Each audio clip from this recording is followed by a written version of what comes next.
রাধে রাধে। আজ আমি আমের আচার বানাচ্ছি। তো আমের আচার বানানোর জন্য কি সেই মশলাটা দিলে আমগুড়ের টেস্ট আরও দ্বিগুণ বেড়ে যায়।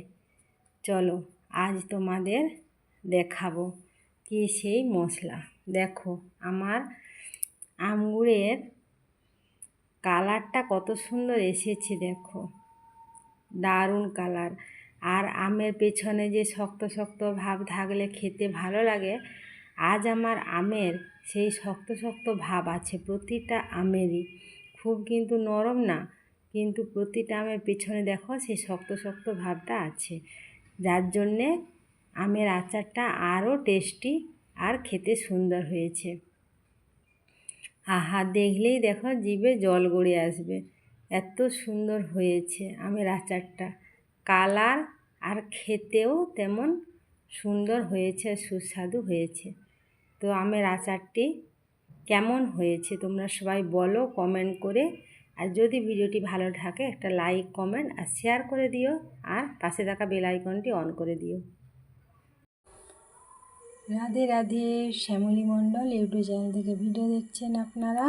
আজকে রেসিপি হচ্ছে আমের আচার। তো আমের আচার বানানোর জন্য আমি একটা ননস্টিকের তাওয়ায় ওভেনের উপর বসিয়ে দিয়েছি, আর ওভেনটাকে আমি জ্বেলে দিয়েছি।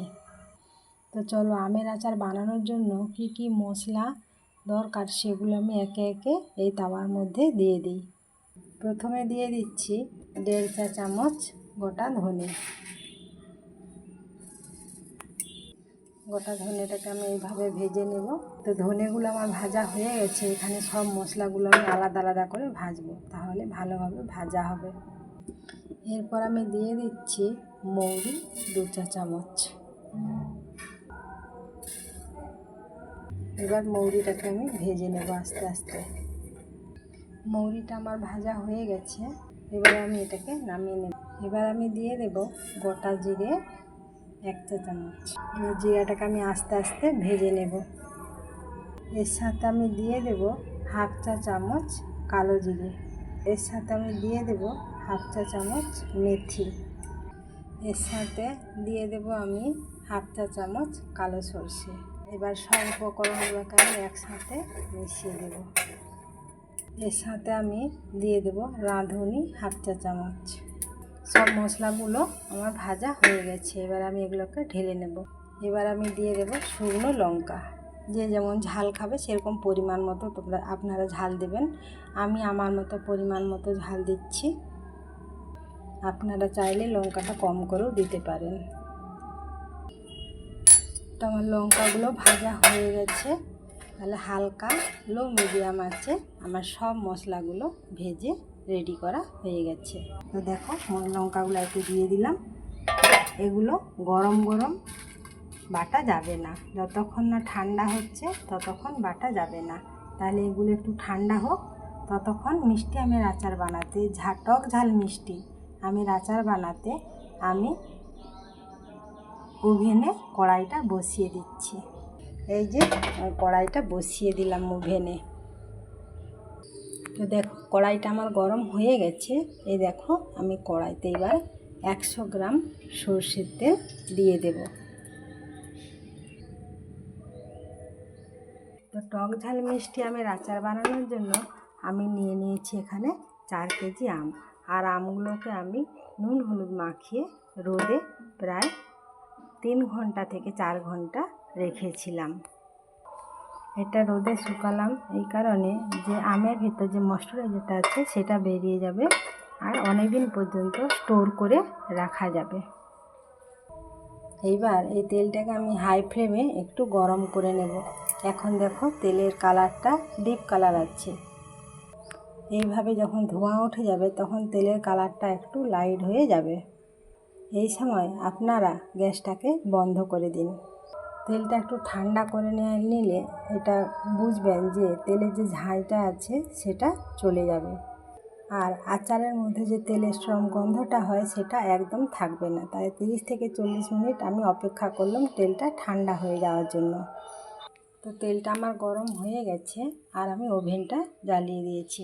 এরপর আমি এর সঙ্গে নিয়ে নেব 1.5 চামচ 5 ফোড়ন, তারপর দিয়ে দেব গোটা তেজপাতা, তারপর দিয়ে দেবো শুকনো লঙ্কা, তারপর এগুলোকে আমি একসঙ্গে নাড়িয়ে ভেজে নেব। তারপর এতে দিয়ে দেবো দারুচিনি, তারপর আমি দিয়ে দেবো 3টে বড় এলাচ। সবগুলো আমার ভাজা হয়ে গেলে একটা স্মেল আসবে, স্মেলটা এলে তখন আমি এই কেটে রাখা আমগুলো সব দিয়ে দেবো, এক এক করে সবগুলো আমি দিয়ে দেবো। তো আমি হালকা মিডিয়াম আছে আমগুলো সব আস্তে আস্তে ভেজে নেব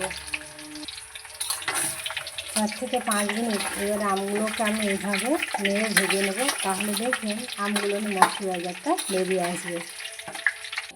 দেখো আমার আমগুলো কি সুন্দর লাল লাল হয়ে ভাজা হয়ে গেছে, দেখতে পাচ্ছ কি সুন্দর লাল লাল হয়ে আমগুলো আমি ভেজে নিলাম। এবার দেখো বাটিতে আমি 300-350 গ্রাম চিনি নিয়ে নিয়েছি, কারণ আমি চিনিতে আর গুড়ে মিশিয়ে এই আমের আচারটা করব। এবার আমি এই আমের সাথে চিনিগুলো ঢেলে দেব। চিনি আর গুড়ে মিশামিশি করলে কি হয়, অনেক দিন পর্যন্ত থাকে আর আমের আচারটা খুব টেস্টফুল হয়। আর খালি চিনিতে করলেও অনেক দিন থাকে, কিন্তু গুড় দিলে তার সঙ্গে টেস্টটা আরও খুব সুন্দর হয়। এবার আমি চিনিটাকে আস্তে আস্তে আমের সাথে মিশিয়ে নেব, আর আঁচটা একদম হালকা স্লো মিডিয়ামে রাখতে হবে। এর সাথে আমি একটু হলুদ দিয়ে দেব, হলুদটা তো আমের সাথে মাখানো আছে, আবার একটু হালকা পরিমাণে দিলাম। এর সাথে আমি একটু লাল লঙ্কার গুঁড়ো দিয়ে দেব। এর সাথে আমি বিট লবণ 1 চা চামচ দেব। তাহলে সব উপকরণগুলোকে আমি আস্তে আস্তে এই আমের সাথে মিশিয়ে নেব। এখানে আমার 1 কেজি আখের গুড় আছে, খুব সুন্দর ফ্রেশ আখের গুড়। এর থেকে আমি 300 গ্রাম চিনি দিয়েছি, আবার 300 গ্রাম আখের গুড় দিয়ে দেব।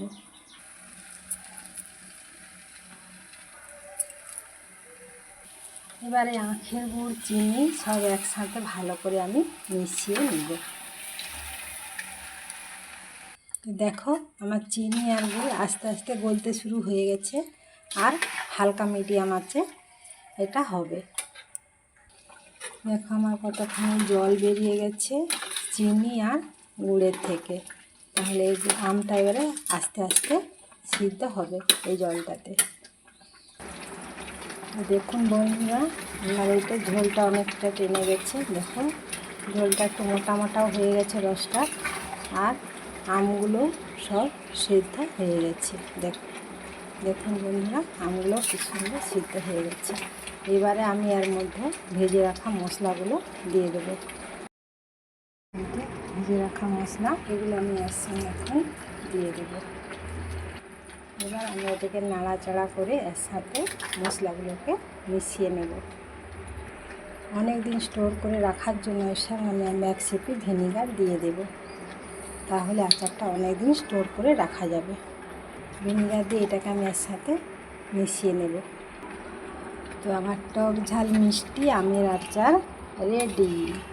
যদি আমার এই আমের আচার রেসিপিটি ভালো লাগে আপনাদের, একটা লাইক কমেন্ট আর শেয়ার করে দিও, আর পাশে থাকা বেল আইকনটি অন করে দিও, তাহলে প্রতিটা ভিডিও ছাড়ার সঙ্গে সঙ্গে আপনাদের সামনে নোটিফিকেশান চলে যাবে।